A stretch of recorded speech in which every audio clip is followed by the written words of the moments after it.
But there were some people who were like, "You're Irish?" And I'm like, "Yeah, I'm half." And they're like, Okay, so just tell me, just say like I'm Justin and Marion Donnelly is my grandmother. You want to say it? Like that's it. "I have to say where I live." You don't have to, but we're in Dallas. So. Okay. Sorry, you're gonna ask me? Like, Yeah, okay. So what's your name? Where do you live and who's your grandmother? okay, my name is Justin. I reside in Dallas, Texas currently, and Grammy or Marion Donnelly was my grandmother. Okay, so did you even know Grammy's last name was originally Donnelly? I found out Grammy's last name 12 seconds ago, All and right. I'm not exaggerating. I think I heard Donnelly's, like, I knew that was a name that was thrown around, but I just never paid enough attention, I think. And most of what Grammy said or did, I sort of didn't believe anyway. So I just called her Grammy. Okay, so Justin's my brother. And grandmother was Marion. So that's Lola's daughter.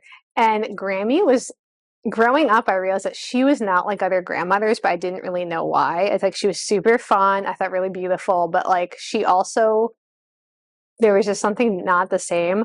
What do you remember about Grammy? I was gonna spend the day with Grammy. I feel like mom would sort of prep us. Normally, I feel like you tell the adult what to do, but she would be like, you need to make sure that Grammy doesn't do certain things. And like you just learned as a kid that like you just went with it. You just Like go you with just it. I don't know. But it was like it seemed totally normal. Like, but her world was just like so different. So like I feel like doing all this stuff that I'm doing, and I'm finding out like she was actually raised as a kid. Like you create the reality that you want to live in, and that is your reality. And it's just interesting that like maybe other stuff wasn't passed down to us, but like I think was passed down at least to mom because mom is like that, and No, mom's definitely I'm like catching myself like that sometimes. sometimes I am too. This is not how other members of society are like they're not participating this way, but like I feel like Grammy raised us like not on purpose, but like you Not an I don't know if I'm having an epiphany, but and I don't know if I even want this like in, but like I do feel like I can speak whatever I want into fruition. Like I'm very good at just getting what I want, and I don't see it as manipulative, has negative connotation to it. And Grammy was sort of like that too. If you spend enough time with people, like it does, like I don't know, permeate, and like you become the people you hang around with. And we were with Grammy a lot, so we were. there's a little bit of Grammy in all of us, I guess, There's a lot of Grammy. for better or for worse. Like the good side of that is kind of like you kind of like you're not going to like passively accept what life does to you. Like you're not going to be a passive receiver of like circumstances or whatever. But do you feel like there's a negative side to that mindset? Never with malicious intent. Like Grammy was a had a huge heart and was like a good person. So I think you could hear the words that we're saying and see that like, oh, this is like a manipulative person. But with Grammy, she just was like living life, having fun, and she wanted to do it her way, and no one was going to tell her anyway. Like Grammy, I've never met anyone like Grammy who could literally just she just decided like I don't like this. We're just going to say this. This is what we're going to do. Like whatever. And I just think like talking about Grammy, She fabricated she her fabricated, own yeah, world. her whole I everything. mean, doesn't everybody? The thing that is striking to me about talking to all these people is that every family is kind of weird, but our family has more of those things where like it's really not normal. You didn't realize it until you had someone else look in and say, we're seeing this, we're seeing this, we're seeing this. And that just kind of surprised me, Yeah, I I think. would definitely agree with you, but I mean, a lot of people are weird, and a lot of families are weird. They are.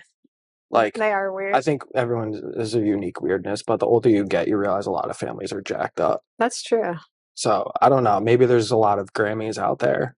I still kind of don't understand what my role is in this. I think that's sort of like like I A don't clarification. I think just painting a picture of like. because people are so like, how did you not know this? You I just and they're like, honestly, I well, we lived in my own life. We were kids. but like it never was talked about. Because like most families, like dad's really proud about being Italian. Like he's so proud. But he's gonna tell a stranger on the street, "Yeah, I'm Italian." He's gonna talk about it, and it's just weird because like that is not actually how this family was, and like so that was surprising to me.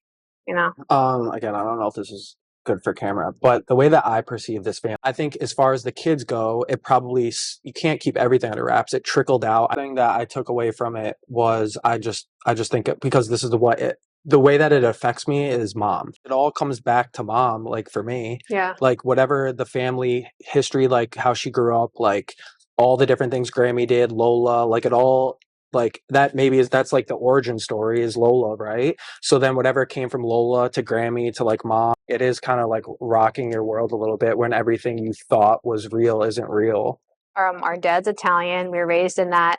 That was the environment we were raised in. Now, I did do book reports on Grammy's French ancestors from France back in the day when I was under the delusion that we were like French royalty or something. But I do remember actually when I was younger, when I was younger, this is what I always told people actually. Now, like I always said we were half Italian, half Irish with even though you can only be 50-50, like I'm half Italian, half Irish with a little French. Actually, now that I'm thinking about it, I do remember that. Like I do remember being told that we were like a little bit of French, but I never would really admit that because I was like, I don't want to be French. I don't even want to be French. But there were some people who were like, you're Irish? And I'm like, yeah, I'm half. And they're like, like Face now I'm like clearly seeing like yeah I guess I was that doesn't make any sense. So but we are Irish. Like Grammy is Irish. It's just like there's people sometimes will come up to me that don't know me at all yeah. and like feel like they're speak with certitude like you're this. I was like, one, why do you feel the obligation to come tell me, and then why are you speaking with such certainty? But I don't know, maybe we have distinct features. It's like you grow up being told you're a thing and you are a thing. But if we didn't have like these slave ancestors or these Indians coming through the missions in Mexico, like literally you're not sitting here today. Like you don't exist. And I think that is the kind of thing that is boggling to me, that like you can have this one identity and it is your identity, but there's these pieces of your story, and like if it didn't happen, you don't sit here today. Like all the stuff that they had to do to get to this point, which in a weird way, again, not like for Instagram quote, like regardless of who my ancestors are, I feel like I have to keep going. Like I get like I have like a hanged toenail and I'm like, I don't want to go to work today. I'm like, these people like traverse like over like hell and high water to like get us here. And I'm like, I almost feel an obligation to whoever these people are, regardless of who they are. I'm like, they're watching. And like I don't see it as like a pride thing. I was just proud of who we came from, and I always connected more with the Italian side. Being one of the three boys and like dad doing all of this too to get us here, and like for me to like look him in the face and be like, yeah, the bloodline's gonna end. Yeah. Like that is something that's on my mind being 31. Which I've never thought about in a long time. So I know this is going off a weird tangent. I hear what you're saying, no, because I hear what you're saying though, and I think it translates. So it's this fact of like you're coming from this line. People have worked really hard to bring us this point, and I'm just gonna be like, I'm good. I'm good. Like, yeah, let's just end it here. Yeah. Like like the will to get me here. For me to just like, it's almost like spitting in everyone's in my lineage's face and being like, I think I just want to watch Netflix tonight. Like, my thing is like I'm supposed to do what I'm doing, and like I'm supposed to be working on Grammy's family. That is like my thing. If I didn't do it, I think I really messed up somewhere. Yeah, I mean, if you didn't do it, no one else is. Well, maybe, but I'm saying like we all have a thing where it's like I think the baton gets passed to you from this person, and now you have to figure out what comes next. We get so hung up on just the DNA side, and I think it's bigger than that. I think it's more like finding your place in your family story, and not just your like nuclear family, but like there's all of these nuclear families that like happen to get you to yours, and now you're here, and then it's like you're somebody else's dad, grandpa, ancestor. Like they say you don't play for the name on the back, you play for the name on the front. But I was like, with your family, like I am playing for the name on the back. And like if you do well and like this does well, I'm like, that's a win for us. For all of us. Like I'm proud to be who I am. And again, regardless of who was before me, it almost is irrelevant. They got me here. So whether it was Lola, whether it was Shmola, whether it doesn't really matter to me. I know that maybe isn't the answer that you're wanting. Like it almost doesn't. I want to know because it's like you want to know the history, but I'm like, it's our turn now.